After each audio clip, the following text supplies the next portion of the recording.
الحمد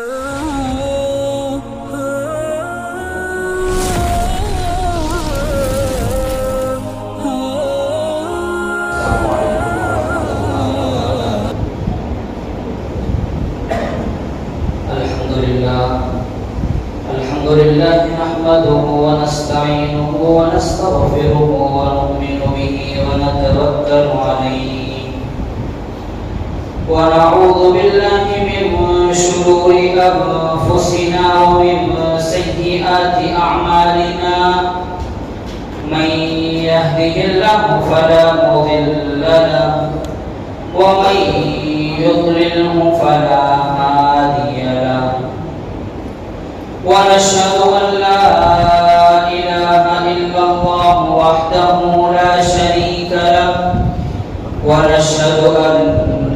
سيدنا وسندنا ومولانا محمدا عبده ورسوله أما بعد فأعوذ بالله من الشيطان الرجيم بسم الله الرحمن الرحيم قال الله تبارك وتعالى في القرآن المجيد والفرقان الحميد واعتصموا بحبل الله جميعا ولا تفرقوا واذكروا نعمة الله عليكم إذ كنتم أعداء فألف بين قلوبكم فأصبحتم بنعمته إخوانا وكنتم على شفا حفرة من النار فأنقذكم منها وقال الله تبارك وتعالى في مقام آخر وقال الذين كفروا لرسلهم لنخرجنكم من أرضنا أو لتعودن في ملتنا فأوحى إليهم ربهم لنهلكن الظالمين وقال النبي صلى الله عليه وسلم إن الله لا ينظر إلى صوركم ولا أجسامكم ولكن ينظر إلى قلوبكم وأعمالكم أو كما قال عليه الصلاة والسلام اللهم صل على محمد وعلى آل محمد في أول وأوسط وآخر كلامنا محترم سامعین کرام عزیزان گرامی اور ملت اسلامیہ کے نوجوانوں اللہ تبارک و تعالیٰ کا بڑا احسان ہوا اللہ کا بڑا شکر ہوا کہ اللہ تبارک و تعالیٰ نے ہم تمام کو ایسے وقت پر ایمان پر چلنے کی توفیق عطا فرمائی جو اس وقت ایک بہت بڑا مشکل کام ہے اور اس بات پر ہمیں اللہ تبارک و تعالیٰ کا شکر ادا کرنا ہے کہ اللہ تبارک و تعالیٰ نے ہم تمام کو ایسے وقت میں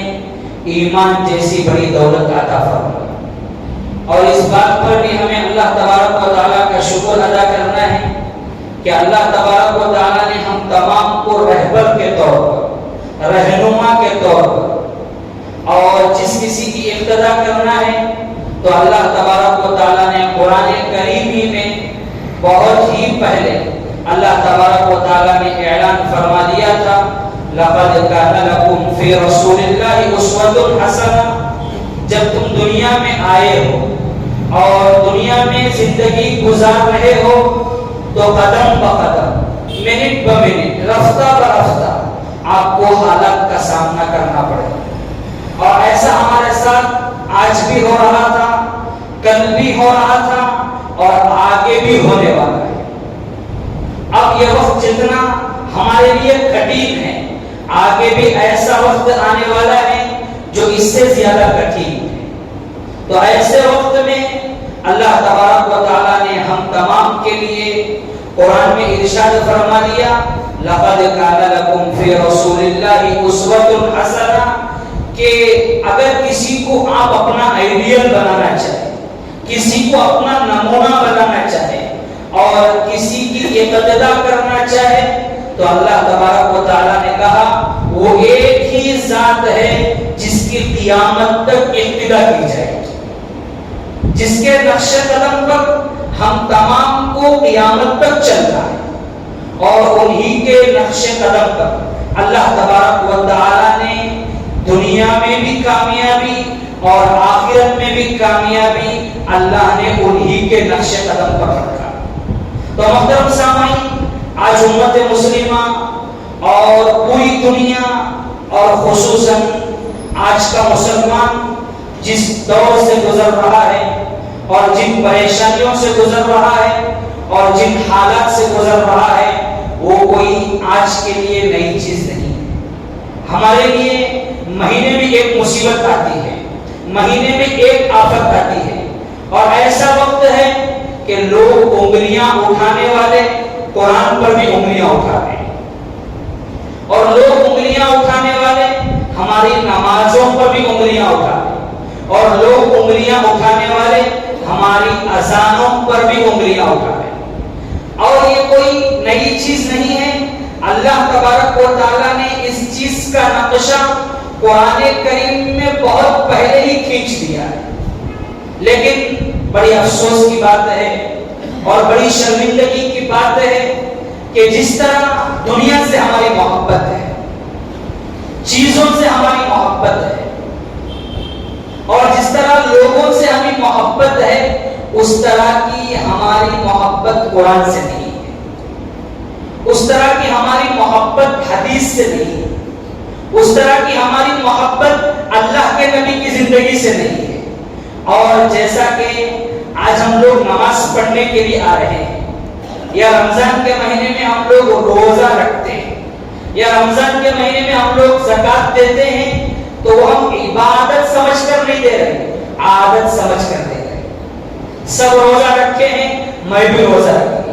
سب نماز پڑھ لیے، میں بھی نماز پڑھ لیا۔ ہماری مسجدیں دوسری نمازوں میں خالی ہوتی ہے،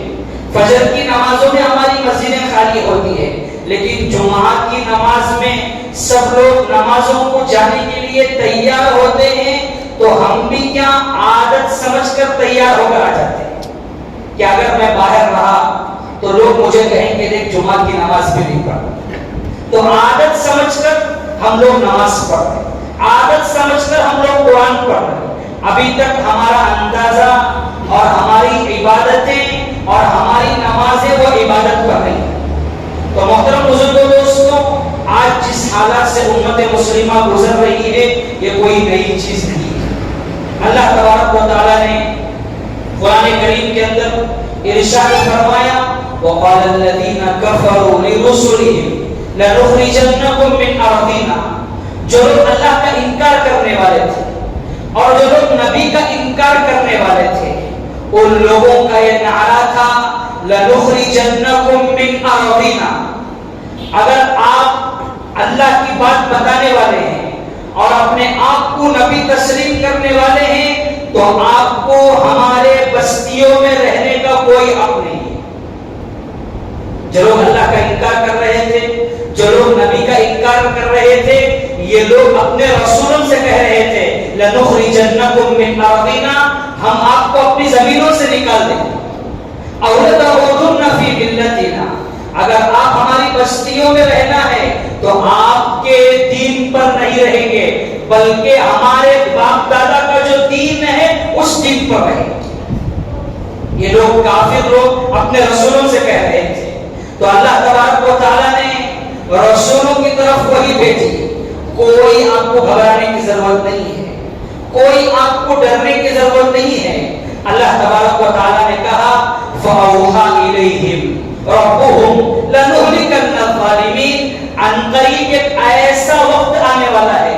عنقریب ایک ایسی کڑی آنے والی ہے، ہم ظالمین کو ہلاک و برباد کریں گے۔ ہم ظالمین کو جو ہے دنیا سے ختم کریں گے.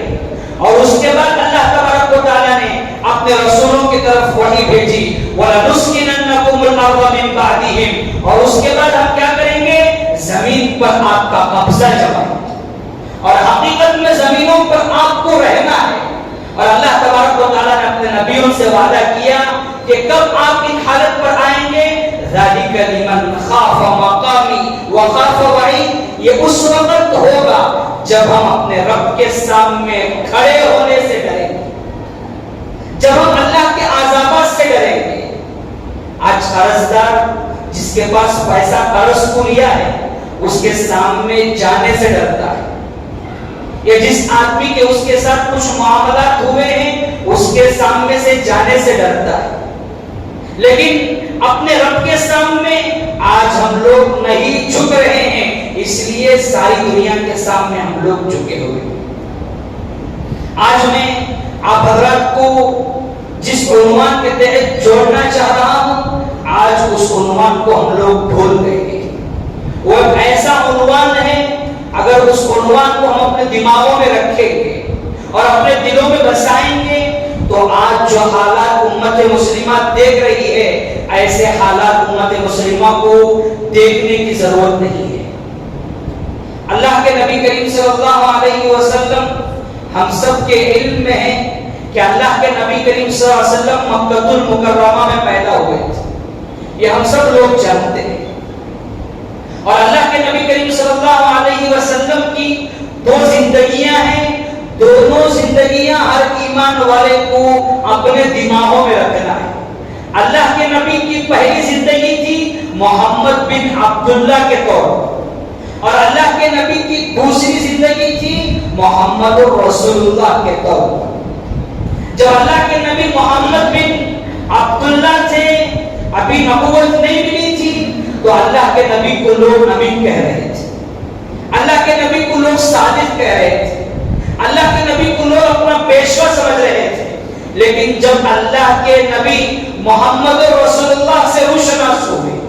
اور اللہ کے نبی کو محمد رسول اللہ کے لقب کے ساتھ جوڑا گیا اور اللہ کے نبی کو نبوت ملی, جو لوگ ساتھ رہ رہے تھے ان لوگوں نے بھی ساتھ چھوڑ دیا, اور جو لوگ امین کہہ رہے تھے وہ لوگ اب جھوٹا کہنے لگے, جو لوگ صادق کہہ رہے تھے وہ لوگ اب مجنون کہنے لگے, وہ لوگ اب دیوانہ کہنے لگے. تو اللہ کے نبی کے زندگیوں کے دو پہلو بھی ہمیں سمجھنا چاہیے. آج مسلم معاشرہ کیا ہو رہا ہے؟ دنیا کی ہر چیز مسلم معاشرہ جانتا ہے. آج آپ چھوٹے بچے کو, ابھی وہ دوسری کلاس تیسری کلاس پڑھ رہا ہے, اگر آپ ایسے بچے کو اگر بٹھا کر فون کے بارے میں معلومات پوچھیں گے تو وہ ایسی ہسٹری بولے گا کہ اس کی کتاب آپ بنا سکتے ہیں, آرام سے بنا سکتے ہیں, کیونکہ بچے نے اپنا وقت فون پر صرف کیا اور اس کا تعلق فون کے ساتھ اتنا مضبوط ہو گیا کہ اب فون کے بارے میں وہ کتاب لکھ سکتا ہے. اگر وہی اسے دین کے بارے میں پوچھا جائے, اسلام کے بارے میں پوچھا جائے, شریعت کے بارے میں پوچھا جائے, بچوں کا تو کیا کہنا, بہت سارے بڑے ایسے ہیں جن کو خلفائے راشدین کے نام تک معلوم نہیں, اور بہت سارے بڑوں کا حال یہ ہے جن کو عشرہ مبشرہ تک معلوم نہیں, اور بہت سارے بڑوں کا حال یہ ہے دین کو, اسلام کی, دین کی تاریخ سے کوئی لگاؤ اور کوئی واسطہ نہیں ہے. بچوں کی تو بہت دور کی بات ہے, آج ہمارے بڑوں کا یہ حال ہے. تو محترم سامعین, اللہ کے نبی کریم صلی اللہ علیہ وسلم کے زندگی کے دو بڑے پہلو تھے. ایک پہلو تھا محمد بن عبداللہ کا اور ایک پہلو تھا محمد رسول اللہ کا. اب جب اللہ کے نبی محمد بن عبداللہ سے محمد رسول اللہ کے پہلو میں ڈھالے گئے تو سارا مکہ اللہ کے نبی کا دشمن بن چکا تھا. زمین اپنی ساری خصلتوں کے باوجود اللہ کے نبی کی مخالف ہو گئی تھی, اور وہاں پر نمازیں پڑھنا تنگ ہو گیا تھا, وہاں پر دین کا کام کرنا تنگ ہو گیا تھا, وہاں پر عبادتیں کرنا تنگ ہو گیا تھا. تو اللہ کی طرف سے نبی کریم صلی اللہ علیہ وسلم کو وحی آئی, اور ہمارا مسئلہ کہ اذانوں پر انگلیاں اٹھی ہم لوگ خاموش رہے, نمازوں پر انگلیاں اٹھی ہم لوگ خاموش رہے، قرآن پر انگلیاں اٹھی، ہم لوگ خاموش رہے۔ ایسا وقت نبی کریم صلی اللہ علیہ وسلم کی زندگی میں بھی آیا، اور جیسا کہ میں نے آپ کو شروع بیان ہی میں کہا تھا کہ اللہ نے قرآن کریم میں وہ آیت اتاری کہ لوگ اپنے رسولوں سے کہہ رہے تھے لَنُخْرِجَنَّكُم مِّنْ أَرْضِنَا، کہ ہم لوگ آپ کو اپنی زمینوں سے نکالیں گے، أَوْ لَتَعُودُنَّ فِي مِلَّتِنَا، یا اگر آپ کو اس زمین میں رہنا ہے، اس زمین میں زندگی بسر کرنا ہے، اور اس زمین میں اگر آپ کو جینا ہے، أَوْ لَتَعُودُنَّ فِي مِلَّتِنَا، تو آپ اپنے مذہب کے حساب سے نہیں رہ سکتے، آپ اپنے دین کے حساب سے نہیں رہ سکتے، آپ اپنی شریعت کے حساب سے نہیں رہ سکتے۔ یہی وقت جو ہے اللہ کے نبی کریم صلی اللہ علیہ وسلم کی زندگی میں بھی آیا، اور مکہ المکرمہ کی زندگی میں بھی آیا کہ اللہ کے نبی کریم صلی اللہ علیہ وسلم کو نماز پڑھنا مشکل ہو گیا تھا۔ سننے میں بڑا آسان ہے اور کانوں کو مزہ بھی ملتا ہے کہ نماز پڑھنا بڑا مشکل ہو گیا تھا۔ ابھی کرونا کا جو دور گزرا، جب مسجدیں بند تھی تو مسجدوں کی کیا قدر وہ ہماری آنکھوں کے سامنے سے گزری، جمعہ کی کیا قدر وہ ہماری آنکھوں کے سامنے سے گزری، اور جو ہے نمازوں کی کیا قدر، قرآن کی کیا قدر وہ ہماری آنکھوں کے سامنے سے وقت گزرا۔ تو اللہ کے نبی جب نماز پڑھتے تھے تو اونٹ کی اوجھڑیاں ملا کر ڈالی گئی۔ مکہ المکرمہ کی سرزمین تھی، کعبۃ اللہ کی زمین تھی وہ، اور اللہ کے نبی جب نماز پڑھ رہے تھے اللہ کے نبی کے گلے میں کپڑے ڈال کر بھی گھسیٹے گئے، کپڑے ڈال کر بھی کھینچا گیا۔ یہ سارا وقت جب گزرا تو اللہ تبارک و تعالیٰ نے اپنے نبی کو یہ وحی بھیجی کہ آپ کو مکہ المکرمہ سے مدینہ المنورہ جانا ہے۔ تو اسلام جس وقت بدلا اور اسلام جس وقت کروٹ لیا، اور اسلام سے ہمارا کیا تعلق، ہجرت سے ہمارا کیا تعلق، آج لوگ اس چیز سے بہت دور ہیں۔ حالانکہ ہجرت ہی ایک ایسا موقع ہے جس سے دنیا میں اسلام کروٹ لیا، جس سے دنیا میں اسلام پھیلا، وہ ہجرت کے بعد دنیا میں اسلام پھیلا۔ تو اللہ کے نبی کریم صلی اللہ علیہ وسلم کو جب وحی آئی کہ آپ کو مکہ المکرمہ کی سرزمین چھوڑنا ہے، ذرا اپنے دلوں پہ ہاتھ رکھ کے سوچیں، جس زمین میں ہم پیدا ہوئے ہیں، جس زمین میں ہم پلے بڑے ہیں، جس زمین کے اندر رہ کر کھا کر پی کر اس زمین کا دودھ ہم نے پیا ہے، اس زمین کو چھوڑنا ہمارے لیے کتنا مشکل وقت ہے، ہمارے لیے کتنا کڑا مقام ہے۔ لیکن جیسے ہی اللہ تبارک و تعالیٰ کا یہ حکم آیا، اللہ کے نبی کریم صلی اللہ علیہ وسلم مدینے کی جانب ہجرت کے لیے نکلے، اور کعبے کو محبت کی نگاہوں سے دیکھے اور کہا اے کعبہ تو دنیا میں مجھے سب سے زیادہ پسندیدہ ہے، تو دنیا میں مجھے سب سے زیادہ پسندیدہ ہے، اگر یہ ظالم کافر جابر لوگ اگر مجھے تنگ نہ کرتے تو میں کبھی تیری سرزمین کو نہ چھوڑتا، میں کبھی تیری سرزمین سے واپس نہ جاتا۔ لیکن ذرا سوچیں، یہاں مسئلہ مال کا نہیں ہے۔ جو لوگ باہر جا کر آج مال کما کے آتے ہیں، آج ان لوگوں سے اپنے والدین کے حق ادا نہیں ہوتے، آج ان لوگوں سے اپنے بیویوں کے حق ادا نہیں ہوتے، آج ان لوگوں سے اپنے بچوں کے حق ادا نہیں ہوتے۔ اللہ کے نبی نے جو مکہ المکرمہ سے مدینہ المنورہ کی جانب جو ہجرت فرمائی، وہ مال کی بنیاد پر نہیں فرمائی، دولت کی بنیاد پر نہیں فرمائی، اور عزت شہرت کی بنیاد پر نہیں فرمائی۔ مسئلہ تھا اسلام کی بلندی کا، مسئلہ تھا اسلام کو دنیا میں پھیلانے کا،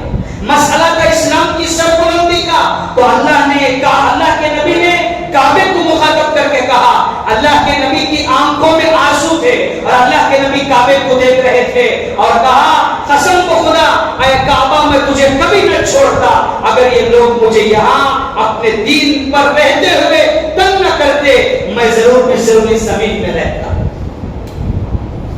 یہ کہنے کے بعد اللہ کے نبی کریم صلی اللہ علیہ وسلم حضرت ابوبکر رضی اللہ عنہ کے ہمراہ مکہ المکرمہ کو چھوڑ رہے ہیں،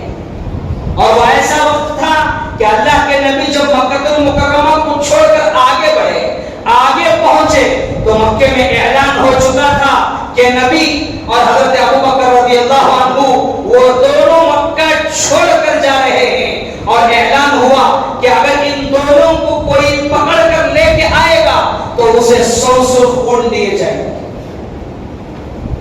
اللہ کے نبی کو اور حضرت ابو بکر کو اگر کوئی پکڑ کر لے کے آئے گا تو اسے انعام میں 100 اونٹ ملیں گے۔ ایک طرف ان دونوں حضرات کا، اللہ کے نبی کا اور حضرت ابو بکر کا پکڑنے کا اعلان جب چکا ہے، اور ایک طرف وہ مکے کی سنگلاخ وادیاں اور وہ مدینہ المنورہ کے سنگلاخ وادیاں، اور وہ ایسا وقت جس طرح آج حجاج کرام حج بیت اللہ کے لیے جاتے ہیں یا عمرے کے لیے جاتے ہیں تو ایئر کنڈیشن بسوں میں بیٹھ کر 4-5 گھنٹوں میں وہ سفر طے کیا جاتا ہے، جسے تاریخ نے 500 کلومیٹر کا سفر لکھا ہے۔ آج تو روڈ بنے ہوئے ہیں اور ماشاءاللہ جگہ جگہ آپ کی بس کھڑتی ہے اور آپ کے لیے پانی، کھانا، ساری چیزیں آپ کے لیے میسر ہوتی ہے، لیکن نبی کے لیے ایسا کوئی مسئلہ ہی نہیں تھا۔ نبی کے لیے نہ پانی کا انتظام تھا، نبی کے لیے نہ کھانے کا انتظام تھا، نہ نبی کے لیے کسی چیز کا انتظام تھا۔ نبی اور حضرت ابو بکر رضی اللہ عنہ دونوں ایک اونٹنی میں سوار ہو کر گئے۔ تاریخ نے لکھا ہے کہ نبی اس وقت نبی بنے جب نبی کے اندر امت کو سنبھالنے کا کردار ہے۔ حضرت ابو بکر ساتھ میں ہیں، سفر کی کارگزاری تاریخ میں لکھی ہوئی ہے کہ تھوڑا سفر اللہ کے نبی اونٹ پر سوار ہوتے ہیں، حضرت ابو بکر اونٹ کی نکیل پکڑتے ہیں اور تھوڑی دیر حضرت ابو بکر سوار ہوتے ہیں، اللہ کے نبی اونٹ کی نکیل پکڑ کر جاتے ہیں۔ یہ ہوتا ہے قائد، یہ ہوتا ہے امیر، جو مشکل اوقات میں بھی امت کا ساتھ نہ چھوڑے، جو مشکل اوقات میں بھی اپنے دوست کا ساتھ نہ چھوڑے۔ آج کے امیروں پر افسوس ہے اور آج کے امیروں کی زندگیوں پر شرمندگی ہے، جب امت پر حالات آ جاتے ہیں وہ لوگ اپنا پیچھا چھڑا کے بھاگتے ہیں، وہ لوگ اپنی عزتوں کو بچانے میں لگے ہوئے ہوتے ہیں، ان لوگوں کو اپنی عزتوں کی، ان لوگوں کو اپنی مقام کی فکر ہوتی ہے، لیکن نبی نے امت کو یہ پیغام دیا ہجرت کے واقعے میں، دیکھو امیر ہو تو ایسا ہو، رہبر ہو تو ایسا ہو، رہنما ہو تو ایسا ہو کہ ایک طرف اعلان لگ چکا ہے کہ نبی کو جو پکڑ کر لے کے آئے گا، ابو بکر کو جو پکڑ کر لے کے آئے گا، 100 سرخ اونٹ اسے انعام میں دیے جائیں گے۔ لیکن اللہ کے نبی اور حضرت ابو بکر اس سنگلاخ وادیوں میں سفر کرتے ہوئے 1 دن نہیں، 2 دن نہیں، 3 دن نہیں، 4 دن نہیں، 8 دن کا سفر کرتے ہوئے مدینہ المنورہ کی سرزمین کو پہنچے۔ یہ ہجرت کا واقعہ اپنے اندر سارا اسلام رکھتا ہے، یہ ہجرت کا واقعہ اپنے اندر ہماری زندگی کے سارے سنہرے اصول رکھتا ہے، لیکن کبھی ہم نے ہجرت کے واقعے کو اس انداز کے ساتھ نہیں سمجھا جس انداز کے ساتھ ہمیں سمجھنا چاہیے۔ ہاں، ہم نے سنا ہے کہ ہجرت کبھی ہوئی تھی، ہم نے سنا ہے کہ جنگ آزادی کبھی ہوئی تھی، ہم نے سنا ہے مکہ المکرمہ کوئی سرزمین ہے۔ آج ٹوروں کے نام پر، آج شادیوں کے نام پر، آج فنکشنوں کے نام پر، آج ہمارے چھوٹے چھوٹے دعوتوں کے نام پر ہمارا اربوں کروڑوں روپیہ خرچ ہو رہا ہے، اور وہ خرچ کر کر کوئی ہمیں خدا کی طرف سے انعام نہیں مل رہا ہے، بلکہ قرآن کہتا ہے اولئک علیہم لعنت اللہ والملائکہ، ایسے فنکشنوں پر، ایسے دعوتوں پر، ایسے پیسوں پر اللہ کی لعنتیں برس رہی ہیں، فرشتوں کی لعنتیں برس رہی ہے، رسول کی لعنتیں برس رہی ہے۔ ذرا اپنے دلوں پہ ہاتھ رکھ کر سوچیں کہ ہم عقل مند ہیں یا بے وقوف ہیں کہ پیسہ دے کر اللہ کی لعنت خرید رہے ہیں۔ پیسہ دے کر آج ہم لوگ ثواب نہیں خرید رہے ہیں، پیسہ دے کر اللہ کی لعنتیں ہم لوگ خرید رہے ہیں، فرشتوں کی لعنتیں ہم لوگ خرید رہے ہیں، اللہ کے نبیوں کی لعنتیں ہم لوگ خرید رہے ہیں۔ ہم لوگ عقل مند ہیں یا بے وقوف ہیں؟ اپنے دلوں پر ہاتھ رکھ کر ہمیں سوچنا چاہیے۔ تو ایسا سفر تھا کہ 8 دن کے بعد اللہ کے نبی کریم صلی اللہ علیہ وسلم نے مکہ المکرمہ سے مدینہ المنورہ پہنچے، اور پہنچنے کے بعد 8 دن کے بعد جب مکہ المکرمہ سے مدینہ المنورہ اللہ کے نبی کریم صلی اللہ علیہ وسلم پہنچے، اللہ کے نبی کے لیے وہ شہر اجنبی تھا۔ ہاں، نبی کو وہ لوگ ملنے کے لیے آئے تھے، لیکن نبی کے لیے نیا شہر تھا۔ اب ہم لوگ جاتے ہیں تو کیا کرتے ہیں؟ سب سے پہلے یہاں سے کسی ملک کو جائیں گے یا کسی کنٹری کو جائیں گے یا کسی جگہ کو جائیں گے، سب سے پہلے ہم لوگ اپنے کھانے کا بندوبست کریں گے، سب سے پہلے ہم لوگ اپنے رہنے کے لیے جگہ کا بندوبست کریں گے۔ لیکن اللہ کے نبی کریم صلی اللہ علیہ وسلم نے مدینہ المنورہ پہنچنے کے بعد سب سے پہلے اللہ کے نبی نے جو کام کیا، سب سے پہلے اللہ کے نبی نے جو کوشش کی، قرآن کہتا ہے لا تقم فیہ ابدا لمسجد اسس علی التقوی من اول یوم احق ان تقوم فیہ، کہ اللہ کے نبی مدینہ المنورہ پہنچنے کے بعد سب سے پہلے اگر کسی چیز کی بنیاد رکھی تو اللہ کے نبی نے مسجد قباء کی بنیاد رکھی۔ اللہ کے نبی نے اپنے لیے گھر تعمیر نہیں کیا،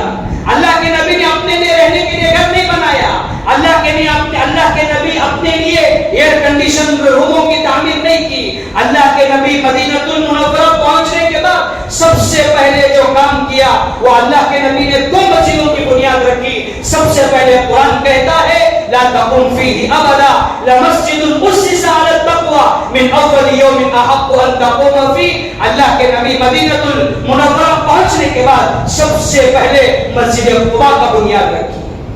اور اس کے بعد اللہ کے نبی نے 2 یتیم بچوں کے پاس زمین خریدی، اور اس کے بعد مسجد نبوی کے اللہ کے نبی نے بنیاد رکھی۔ اور امت مسلمہ کو ہجرت کے واقعے کے بعد سب سے پہلے یہ پیغام دیا کہ دیکھو تمہاری بنیادیں اگر مضبوط ہونی ہے اور تمہیں دنیا میں اگر ذلت و رسوائی کا سامنا نہیں کرنا ہے اور دنیا کے لوگوں کے پاس تمہیں نہ جھکنا ہے اور دنیا کے لوگوں پر اگر تمہیں حکومتیں کرنا ہے تو ہمارے لیے سب سے قیمتی سرمایہ اور ہمارے لیے سب سے اچھی جگہ یہ مسجد ہے۔ اللہ کے نبی نے امت کو یہ پیغام دیا، اور قرآن کہتا ہے لمسجد اسس علی التقوی من اول یوم احق ان تقوم فیہ، جس چیز کی بنیاد تقوی پر رکھی گئی تھی وہ مسجد قباء ہی تھی، جس کی بنیاد اللہ کے نبی نے تقوی پر رکھی۔ وہ مسجد صرف مسجد نہیں تھی بلکہ امت کو اللہ کے نبی یہ پیغام دینا چاہتے تھے، جہاں وہ مسجد مسلمانوں کی عبادت کرنے کی جگہ تھی، جہاں وہ مسجد مسلمانوں کے بچوں کو اور صحابہ کو پڑھنے کی جگہ تھی، وہی وہ مسجد عدالت کا بھی تھی، وہی وہ مسجد فیصلہ کا بھی تھی۔ اللہ کے نبی کے دور کا پوری تاریخ کا آپ مطالعہ کر لیں، پوری تاریخ کو اٹھا کر چھان کر دیکھ لیں اور پوری تاریخ کو آپ سرچ کر دیکھ لیں کہ اللہ کے نبی کے زمانے میں مسجدیں صرف نماز پڑھنے کی جگہ نہیں تھی، مسجدیں صرف جو ہے وہ قرآن پڑھنے کی جگہ نہیں تھی۔ اللہ کے نبی کے زمانے میں جہاں مسجد نماز پڑھنے کی جگہ تھی وہی اللہ کے نبی مسجد کو دارالصفا بھی بنائے تھے۔ آج جو لوگ مدینہ منورہ جاتے ہیں، اللہ کے نبی کریم صلی اللہ علیہ وسلم کی روضے کی زیارت کرتے ہیں تو اس کے بغل میں صفے کا چبوترا بھی ایک نام سے ہے۔ وہ صفے کا چبوترا یہ وہی جگہ تھی جہاں صحابہ بیٹھ کر اللہ کے نبی کے پاس دین کا درس حاصل کیا کرتے تھے، جہاں اللہ کے نبی کے پاس بیٹھ کر صحابہ دین کی تعلیم حاصل کیا کرتے تھے۔ ہم نے کیا سمجھا کہ مسجد صرف نماز پڑھنے کی جگہ ہے، اور ہماری نمازوں کا حال یہ ہے کہ ہم نماز عبادت کے طور پر نہیں پڑھ رہے ہیں بلکہ نماز عادت کے طور پر پڑھ رہے ہیں کہ آئے لوگ بھی آئے ہم بھی آئے، چلو سب ملے نماز پڑھ لی ہو گیا۔ ہاں اگر ہماری نمازیں عبادت ہوتی تو وہ دن دور نہ ہوتا کہ ہم خدا کے پاس ہاتھ اٹھاتے اور اپنے ہاتھ نیچے چھوڑنے سے پہلے آسمان سے اللہ کے فیصلوں کو دیکھتے تھے۔ وہ دن دور نہیں تھا ہمارے لیے، لیکن ہماری نمازوں میں وہ جان نہیں ہے، ہماری نمازوں میں وہ دمخم نہیں ہے، اور ہماری نمازوں میں وہ جذبہ نہیں ہے، اور ہماری نمازوں میں وہ خضوع نہیں ہے کہ ہم 2 رکعت نماز پڑھیں اور اللہ کے پاس دعا مانگیں اور ہمارے ہاتھیں نیچے رکھنے سے پہلے آسمان سے فیصلے خداوندی اتر جائے۔ تو محترم سامعین، بتانے کا مقصد یہ ہے کہ ہجرت کے واقعے کے بعد اللہ کے نبی نے اسلام کی بلندی کے لیے اور اسلام کو پوری دنیا میں عام کرنے کے لیے اور اسلام کو پھیلانے کے لیے اللہ کے نبی نے سب سے پہلے مسجد قباء کی بنیاد رکھی،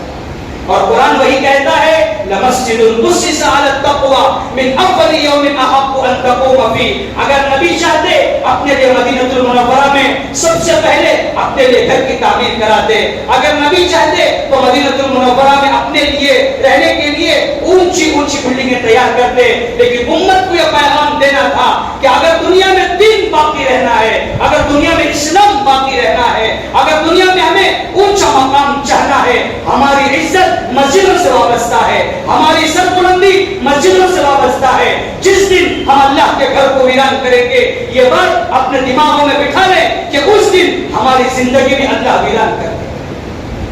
تو ہماری بلندی اور ہماری عزت اور ہماری سرخروئی یہ مسجدوں سے وابستہ ہے. اللہ کے نبی کا ہجرت کا جو واقعہ تھا اس کا پہلا سبق یہی تھا کہ ہجرت کے واقعے سے کہ اللہ کے نبی نے اسلام کی جو بنیاد رکھی اور اسلام کو اللہ کے نبی نے جہاں سے اونچا کیا تو وہ مسجدوں سے اونچا کیا. اگر ہمارا اسلام بچنا ہے, ہمارے بچوں کا ایمان بچنا ہے, آنے والا وقت, میری بات کو بالکل برا نہ مانے, میں بات کھلے طور پر کہتا ہوں اور مجھے کسی سے کوئی ڈرنے کی ضرورت نہیں ہے. اللہ کے نبی نے حدیث مبارک میں آنے والے وقت کو سامنے رکھتے ہوئے اللہ کے نبی نے نقشہ کھینچا, بادروا بالاعمال فتنا کقطع الليل المظلم. اپنے اعمال کو بنانے میں جلدی کرتے رہا کرو, فتنے تمہارے گھروں میں رات کی تاریکی کی طرح داخل ہوں گے. اور اللہ کے نبی نے کہا یصبح الرجل مؤمنا ويمسي کافرا. لوگ صبح میں ایمان والے رہیں گے لیکن امت پر ایسا وقت آئے گا شام ہوتے ہوتے کافر ہو جائے.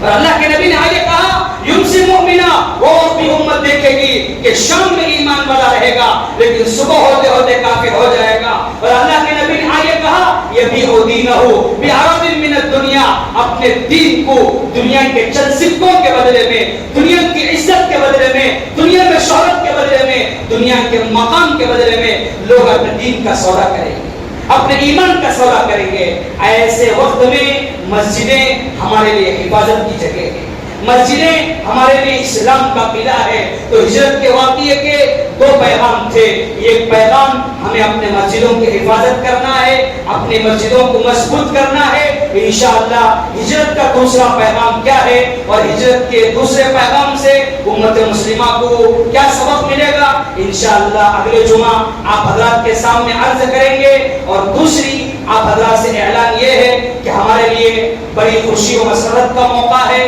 اور ہمارے لیے اللہ تبارک و تعالیٰ نے یہ خوش نصیبی کا موقع دیا ہے کہ ہماری جو مسجد بلال جس پر آپ حضرات الحمدللہ بیٹھے ہوئے ہیں, عن قریب اللہ تبارک و تعالیٰ نے وہ وقت لا کھڑا کیا ہے کہ ہماری بلال مسجد جو ہے وہ شہید ہونے والی ہے. اور انشاءاللہ اللہ کی ذات سے امید ہے کہ ایک عالیشان مسجد تعمیر ہوگی. لیکن یہ بات یاد رکھیں کہ مال اللہ جس کسی کو بھی دیتا ہے, لیکن ان لوگوں کے مال کو, جن لوگوں کا پیسہ مسجد پر لگتا ہے, سمجھو ان لوگوں کا مال جو ہے وہ کامیاب ہو گیا اور ان لوگوں کا مال جو ہے وہ راہ راست پر لگ گیا. جیسا کہ میں نے ابھی آپ حضرت سے کہا تھا کہ ہم لوگ پیسے دے کر اللہ کی لعنت خرید رہے ہیں. ہمارے دعوتوں پر, ہمارے فنکشنوں پر, ہمارے شادی بیاہ پر جو پیسہ خرچ ہو رہا ہے بجائے ثواب ملنے کے, قرآن کہتا ہے اولئک علیہم لعنت اللہ والملائکۃ والناس اجمعین. ایسے پیسوں پر جو ہے اللہ کی بھی لعنت ہے, فرشتوں کی بھی لعنت ہے, رسولوں کی بھی لعنت ہے. وہاں جو کام ہوتے ہیں بجائے ثواب ملنے کے ہمیں گناہ ملتا ہے. تو محترم سامعین, سارے حضرات سے یہ نہیں کہا جا سکتا کہ آپ پورا پیسہ اپنا لا کر دے دیں, اپنا گھر خالی کر دیں. اللہ نے جتنی ہمیں طاقت دی ہے, جتنی ہمیں قوت دی ہے, ایک مجمع اللہ نے وہ پیدا کیا ہے جن کے پاس مال ہے, وہ حضرات اپنے مال سے اپنا تعاون کریں. اور جن کو اللہ نے مال دولت نہیں دی, اگر اللہ نے ان کے پاس وقت دیا ہے, کل قیامت کے دن جو وقت مسجد میں ہم گزاریں گے اللہ کے پاس وہ وقت بھی تولا جائے گا, اللہ کے پاس وہ وقت بھی ہمارے لیے قابل مغفرت ہو جائے گا. تو اسی لیے جن کو اللہ نے مال نہیں دیا وہ حضرات اپنا وقت دے سکتے ہیں, اور جن حضرات کو اللہ نے وقت نہیں دیا وہ بھی ایک کام کر سکتے ہیں. اللہ نے ان کے پاس دعا کا ہتھیار دیا, وہ اللہ کے پاس دعا کر کے اللہ سے آسمان سے خزانوں کو اتار کر اللہ کے گھر کی تعمیر میں اپنی دعاؤں کے ذریعے سے ساتھ دے سکتے ہیں. اگر ایسا بھی نہیں ہے, اللہ نے ہمارے دماغ دیا ہے, دماغی صلاحیت دی ہے، آپ لوگ مسجد کے ذمہ داروں سے مل کر مسجد کے سلسلے میں کوئی مفید مشورہ دینا چاہتے ہیں تو وہ بھی ہم لوگ کر سکتے ہیں۔ تو ہمارے لیے بڑی خوشی کا موقع ہے کہ آنے والی جمعرات یعنی 15 تاریخ کے دن عصر کی نماز کے بعد سے عشاء کی نماز تک ہمارے اس مسجد بلال کے اندر ہمارے بنگلور کی جو بڑی بڑی ہستیاں ہیں، یعنی حضرت مولانا مفتی محمد اسلم صاحب رشادی و قاسمی، اور حضرت مولانا مفتی افتخار صاحب، اور حضرت مولانا مقصود ڈاکٹر عمران صاحب، وہ اور مولانا ریاض احمد صاحب اور مولانا شاکر اللہ صاحب ہماری اس مسجد میں، ہمارے بنگلور کے، ہمارے کرناٹک کے جو بڑے بڑے علماء ہیں وہ ہماری مسجد میں آ رہے ہیں، کیونکہ ان قریب کے مسجد شہید ہوگی اور آگے عارضی مسجد کے لیے سنگ بنیاد بھی رکھنا ہے اور لوگوں کو اس بارے میں بتانا بھی ہے کہ کن حالات کا ہمیں سامنا کرنا ہے۔ تو اسی لیے ہمارے لیے بڑی خوشی کا موقع ہے، کیونکہ ہمارے پورے صوبے کرناٹک کے بڑے بڑے 5 علماء کرام ہماری مسجد بلال میں آ رہے ہیں۔ جیسا کہ میں نے کہا، جن کے پاس مال نہیں ہے، دولت نہیں ہے، گھبرانے کی کوئی ضرورت نہیں ہے، اللہ نے ان کو وقت دیا ہے، وہ وقت بھی یہاں آ کر بیٹھیں گے اور اللہ والوں کی بات کو سنیں گے اور اپنے دوست کو یا اپنے رشتہ داروں کو اس سلسلے میں ابھاریں گے، تو سمجھو ہمارے لیے وہ ذخیرہ آخرت ہو گیا۔ اسی لیے جن کو اللہ نے مال دیا ہے، دولت دی ہے، وہ مال سے اپنی امداد کریں۔ اب لوگوں کا ایک مسئلہ ہے کہ پیسہ دینا لوگوں کے لیے بڑا دشوار ہے، پیسے دینا کیا ہے، وتے 600 بینک میں نکلنا مشکل۔ کوئی گھبرانے کی بات نہیں ہے، اگر آپ کا سیمنٹ کا دکان ہے تو آپ اللہ کے گھر کو سیمنٹ دے سکتے ہیں، اگر آپ کے دوست کا کمبیوں کا دکان ہے اللہ کے گھر کو کمبی دے سکتے ہیں، اگر آپ کے جان پہچان میں کوئی جلدی والے ہیں تو اللہ کے گھر کا آپ جلدی کے ذریعے سے امداد کرتے ہیں۔ تو محترم سامعین، دنیا پر آپ جتنا کچھ بھی لگائیں گے بہت تھوڑا ہے۔ جیسا کہ میں نے اس سے پہلے بھی آپ حضرات کو کہا تھا، دنیا جیفا، یہ دنیا مردار ہے، پہلے بھی مردار تھی، آج بھی مردار ہے، کل بھی مردار ہے، اور اللہ کے نبی نے کہا وَطَالِبُهَا كِلَابٌ، یہ دنیا کے طلب کرنے والے کتے ہوتے ہیں۔ تو مردار کو کھانے والا کتا ہی ہوتا ہے، لیکن ہمارا پیسہ دنیا پہ جتنا بھی لگا سارا پیسہ بیکار ہے، اللہ کے گھر پر لگ گیا تو ہمارے لیے اللہ کے نبی نے خوشخبری سنائی، من بنا للہ مسجدا بنى اللہ لہ بیتا فی الجنہ، جو دنیا میں اللہ کا گھر تعمیر کرے گا اللہ جنت میں اس کے لیے گھر تعمیر کرے گا۔ اس کے لیے ہمارے ذمہ داری ہے کہ اللہ نے ہمیں جو سی صلاحیت دی ہے، اللہ نے ہمیں جو سا موقع دیا ہے، اس چیز میں ہم سامنے آ کر جو ہے اللہ کے گھر کا تعاون کریں، دعا فرمائیں۔ جو کچھ کہا گیا ہے، جو کچھ سنا گیا ہے، اللہ تبارک و تعالی ہم تمام کو اس پر عمل کرنے کی توفیق نصیب فرمائیں، اور اللہ تبارک و تعالی ہم تمام کو اسلام کی بنیاد کو مضبوط کرنے کی توفیق عطا فرمائیں۔ اور ہمارے لیے ایک بڑی خوشی کی بات ہے کہ مدینہ ہوٹل کے پیچھے جو جگہ خالی تھی ان کے مالک جناب موسیٰ صاحب ہیں، جن کو جب ہم مسجد کے ذمہ داروں نے یہ پیغام پیش کیا کہ یہ جگہ مسجد کی عارضی مسجد کے لیے چاہیے، ماشاءاللہ انہوں نے بڑی خوش دلی کے ساتھ اور بڑی خوشگواری کے ساتھ جو ہے اللہ کے گھر کو اپنی عارضی مسجد کے لیے انہوں نے جگہ دی ہے۔ دعا فرمائیں اللہ تبارک و تعالیٰ ان کی عمر میں برکت نصیب فرمائیں، اور اللہ تبارک و تعالیٰ انہیں دنیا میں خوب ترقیات سے نوازے، اور اللہ تبارک و تعالیٰ ان کے سارے پریشانیوں کو حل فرمائیں، اور اللہ تبارک و تعالیٰ ان کو دین کے کام کے لیے، عالم کے لیے قبول فرمائیں۔ آمین و آخر دعوانا ان الحمدللہ رب